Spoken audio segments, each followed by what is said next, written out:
안녕하세요, 가치남입니다. 10월 29일 목요일 국내 증시가 마감이 되었습니다. 오늘 코스피하고 코스닥 장 초반과 달리 시장 후반으로 갈수록 힘을 냈던 하루였다고 생각하고 있습니다.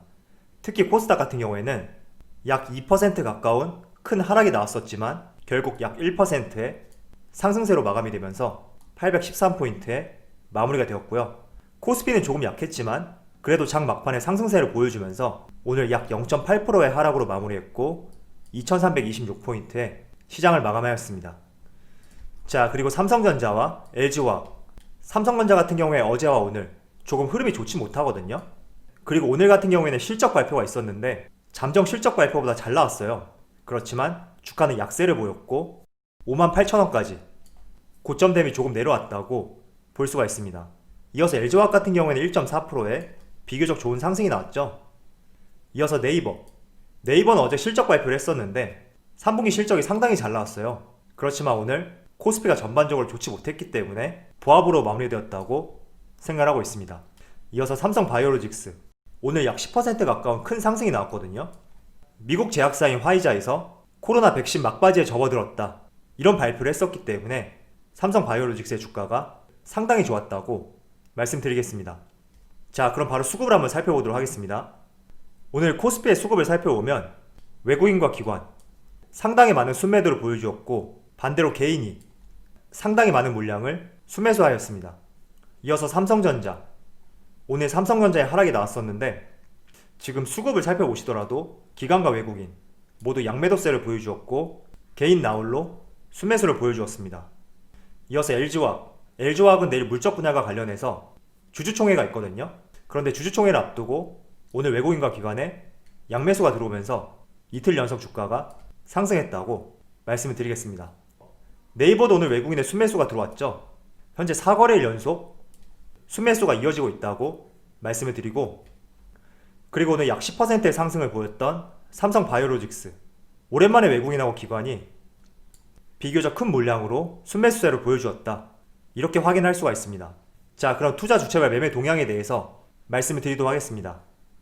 날짜는 29일 목요일이고요. 외국인 기준에서 가장 많이 순매수한 종목은 LG화학, 네이버, 삼성바이오로직스, SK케미칼, 휴젤, 이렇게 5종목을 순매수 상위 종목으로 올렸고요. 그리고 기관을 살펴보면 기관은 선물 인버스 쪽으로 베팅을 많이 했네요. 반면에 종목을 살펴본다면 기아차, 삼성바이오로직스, NC소프트, 셀트리온, 아모레퍼시픽, 이렇게 5종목을 순매수 상위 종목으로 올렸습니다. 지금 삼성바이오로직스 같은 경우에는 외국인하고 겹치는 종목이죠. 자, 이번에는 개인을 한번 살펴볼게요. 개인 같은 경우에는 삼성전자, 삼성전자 우선주, SK하이닉스, SK텔레콤, 현대모비스, 이렇게 5종목을 순매수 상위 종목으로 올렸습니다. 자, 오늘 코스피와 코스닥 장 초반만 하더라도 큰 폭락이 나왔었고 별다른 반등 없이 계속 하락세가 이어지고 있었거든요. 오늘 이렇게 좋지 못한 흐름이 초반에 나왔던 이유 중에 하나는 바로 유럽발 위기라고 말씀드릴 수가 있습니다. 자, 지금 독일과 프랑스, 영국, 대부분 유럽 국가에서 코로나 확진자 수가 다시 증가하고 있고, 프랑스하고 독일에서는 코로나 2차 대유행에 대해서 전역 봉쇄령을 내렸습니다. 그래서 이런 부분이 시장에 반영이 되어서 어제 유럽 증시를 보시면 독일 닥스 지수 같은 경우에 무려 4% 이상의 큰 하락이 나왔었고, 이탈리아, 영국, 프랑스 모두 3% 내외로 좋지 못한 흐름이 이어졌습니다. 그래서 이렇게 유럽 증시가 좋지 못한 흐름이 이어졌기 때문에 어제 우리나라 증시에서도 시간 외죠, 시간의 거래를 살펴보시면 대부분의 종목들이 일부 하락이 나왔다고 말씀을 드릴 수가 있고, 또 유럽의 코로나 재봉쇄 조치, 이런 좋지 못한 소식으로 인해서 미국 증시까지 나스닥도 약 3.7%의 큰 하락이 나왔는데, 이렇게 유럽 증시와 미국 증시 그리고 오늘 아시아 증시까지 전반적으로 좋지 못한 흐름이 이어졌다고 설명을 드리겠습니다. 그래서 오늘 국제 유가도 5.5%의 큰 하락세를 보여주었고, 두바이유, 서부 텍사스유 모두 40달러 아래로 다시 유가가 내려갔다, 이렇게 볼 수가 있습니다. 자, 그리고 제가 지금 촬영하는 시점이 오후 2시거든요. 그런데 코스피 지수를 한번 살펴보시면 약 1시를 기점으로 반등세가 나오고 있어요. 그리고 코스닥도 마찬가지예요. 코스닥도 약 1시를 기점으로 반등세가 나오고 있고, 현재 제가 확인하는 시점에는 플러스로 전환이 되었거든요. 이렇게 1시를 기점으로 비교적 좋은 흐름이 다시 나오고 있는 이유는 오늘 여당에서 대주주 양도세 조건 강화, 기준을 10억에서 3억으로 변경하는 건에 대해서 입장을 유예하기로 당론을 결정하였습니다. 그래서 이런 내용이 시장에 발표가 되면서 전반적으로 코스피와 코스닥이 대주주 양도세 조건 강화에 대해서 기준이 변경되는 것은 아닌가, 이런 기대감이 작용이 되었기 때문에 코스피와 코스닥 오늘 1시를 기점으로 다시 재반등이 나오고 있다고 볼 수가 있습니다. 물론 제가 촬영하는 시점에 아직 시장이 종료되지 않았기 때문에 다시 어떤 흐름이 나올지는 모르겠지만, 아무튼 민주당에서도 양도세 기준 3억에 대해서 입장을 유예했다는 것은 우리가 조금 긍정적으로 볼 수 있는 부분이 되지 않을까, 저는 이렇게 기대를 해보고 있습니다. 자, 그리고 다음 주죠. 정확한 날짜로는 11월 2일인데 정부에서 입장 발표를 해야 되거든요. 대주주 양도세 조건 강화에 대해서 많은 시민들께서 국민청원 사이트에 올렸고, 여기에 대한 답변이 다음 달 2일 11월 2일에 있다고 합니다.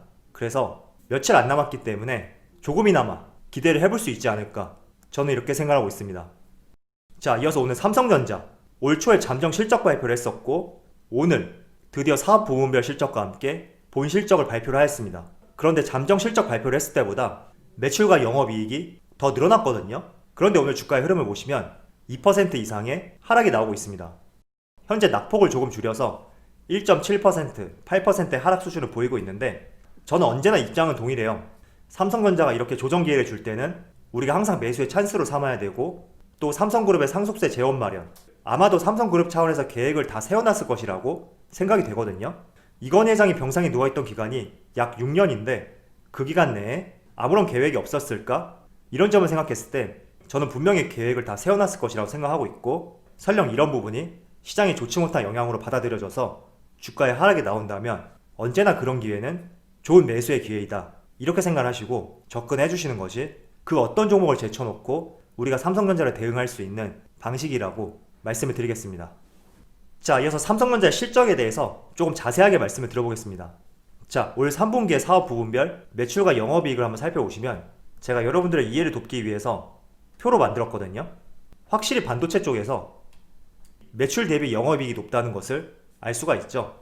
매출만 봤을 때는 IM 사업 부분이 가장 높지만 영업이익 측면에서 봤을 때는 반도체가 확실히 삼성전자의 가장 큰 축이라는 것을 확인할 수가 있습니다.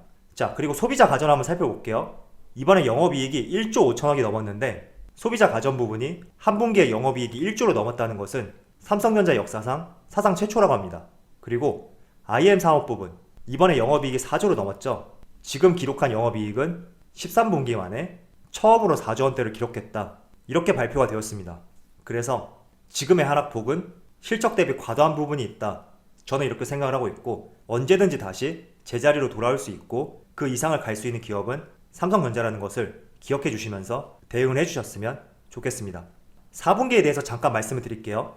일단 3분기의 반도체 같은 경우에는 미국의 화웨이 제재, 이런 이슈가 있었기 때문에 조금은 삼성전자가 반사 이익을 받을 수가 있었죠. 그런데 올 4분기에는 화웨이와 거래를 할 수 없고 D램 반도체 가격도 지속적으로 하락하고 있기 때문에 조금은 반도체 쪽에서 영업이익이 줄어들 수 있다, 이런 가능성적인 측면이 있고, 그 반면에 소비자 가전과 모바일 쪽에서는 3분기와 비슷할 것으로 전망을 하고 있습니다. 그래서 결론을 말씀드리면 올 4분기에는 이번 3분기보다 매출과 영업이익이 줄어들 수는 있지만 이런 부분이 삼성전자의 주가를 하락시킬 수 있는 주된 이유는 되지 못한다, 이렇게 말씀을 드리고, 내년이죠. 2021년에는 지난 2018년처럼 반도체의 호황기가 찾아올 것으로 기대가 되는 해거든요. 그래서 4분기의 실적이 조금 줄어들었다고 하더라도 내년에는 다시 회복될 수 있는 해이기 때문에 이런 부분들을 잘 참조하시면서 항상 조정시 이런 기회의 관점으로 접근하셨으면 좋겠습니다. 자, 그리고 네이버, 어제 시장이 종료되고 나서 실적 발표를 했는데 2분기 연속 최대 매출을 달성했다, 이런 발표가 있었습니다. 지금 아래를 보시면 이번 3분기의 매출이 약 1조 3,600억이었고 과거와 살펴봤을 때 사상 최대의 매출이라는 것을 확인할 수가 있습니다. 그리고 영업이익 같은 경우에도 비록 전분기보다는 조금 줄어들었지만 여전히 견고하다는 것을 알 수 있고, 앞으로도 기대가 된다고 저는 생각하거든요. 무엇보다도 네이버에서 쇼핑, 검색 광고 이쪽 부분의 성장세가 굉장히 두드러지거든요. 쇼핑의 가장 큰 축을 차지하고 있는 스마트 스토어. 스마트 스토어의 거래액이 전년 동기 대비 약 72%의 성장이 있었기 때문에 앞으로도 스마트 스토어의 성장세가 이어진다면 네이버 매출의 큰 부분을 담당하고 있는 쇼핑과 검색 광고, 이쪽의 매출과 영업이익도 크게 증대될 것이다. 저는 이렇게 생각하고 있습니다.